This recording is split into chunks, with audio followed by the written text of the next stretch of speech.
الحمد لله رب العالمين الصلاة والسلام على خاتم النبيين وعلى آله وصحبه أجمعين أما بعد فأعوذ بالله من الشيطان الرجيم بسم الله الرحمن الرحيم قال الله تعالى في سورة الأنعام بديع السماوات والأرض أن يكون له ولد ولم تكن له صاحبة وخلق كل شيء وهو بكل شيء علیم۔ ترجمہ: وہی آسمانوں اور زمین کا پیدا کرنے والا ہے، اس کے اولاد کہاں سے ہو جبکہ اس کی بیوی ہی نہیں، اور اس نے ہر چیز کو پیدا کیا ہے اور وہ ہر چیز سے باخبر ہے۔ اس آیت میں اللہ سبحانہ و تعالی کی شان بیان ہوئی ہے کہ اللہ سبحانہ و تعالی نے تنہا تمام آسمان اور زمین کو بدون کسی نمونے اور توسط آلات وغیرہ کے ایسے انوکھے طرز پر پیدا کیا ہے کہ اس کی کوئی مثال نہیں۔ بدیع کا لفظ کسی چیز کو عدم محض سے بنا دینا ہے، یعنی کہ کوئی چیز نہ تھی اور اللہ سبحانہ و تعالی نے اس کو تخلیق فرما دیا۔ اللہ سبحانہ و تعالی کہ اولاد تجویز کرنے والوں کو یہ سوچنا چاہیے کہ اولاد کہاں سے ہو جبکہ اللہ سبحانہ و تعالیٰ کی کوئی بیوی ہی نہیں، اور یہ بات سب مانتے ہیں، وہ بھی مانتے ہیں جو کہ اللہ سبحانہ و تعالیٰ کے لیے اولاد تجویز کرتے ہیں۔ اور کس قدر یہ معقول بات ہے، کس قدر معقول دلیل ہے اس چیز کی کہ اللہ سبحانہ و تعالیٰ کی یہاں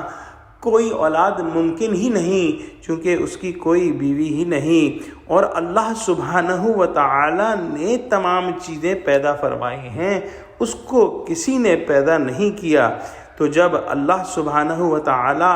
تمام چیزوں کو پیدا کرنے والا ہے تو اس کے اولاد کہاں سے ہو جائے؟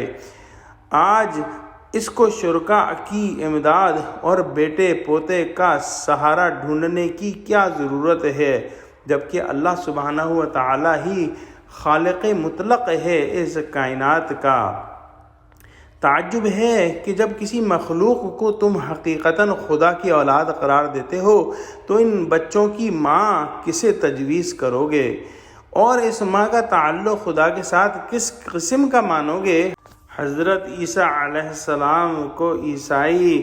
خدا کا بیٹا کہتے ہیں، لیکن یہ جسارت وہ بھی نہیں کر سکتے اور کہ مریم صدیقہ کو والعیاذ باللہ خدا کی بیوی قرار دے کر زنا شوی کے قائل ہو جائیں۔ جب ایسا نہیں تو مریم کے بطن سے پیدا ہونے والا خدا کا بیٹا کیوں کر بن گیا؟ دنیا کے دوسرے بچوں کو بھی خدا تعالیٰ نے ماؤں کے پیٹ سے پیدا کیا ہے، وہ معاذ اللہ خدا کی نسلی اولاد نہیں کہلاتے۔ یہ فرق کہ کوئی بچہ محض نفخہ جبریلیہ سے بدون توسط اسباب عادیہ کے پیدا کر دیا جائے اور دوسروں کو عام اسباب کے سلسلے میں پیدا فرمائیں، یہ اللہ سبحانہ و تعالیٰ کا فیصلہ ہے، اور اس سے کوئی نعوذ باللہ یہ نہیں کہہ سکتا کہ حضرت عیسیٰ علیہ السلام خدا کی اولاد ہیں۔ اللہ سبحانہ و تعالی چاہے تو کسی کو سبب سے پیدا فرما دے اور چاہے کسی کو بے سبب پیدا فرما دے، یہ اللہ سبحانہ و تعالی کا فیصلہ ہے، اور اللہ سبحانہ و تعالی ہر چیز پر قادر ہیں، جیسا چاہیں کریں۔ حضرت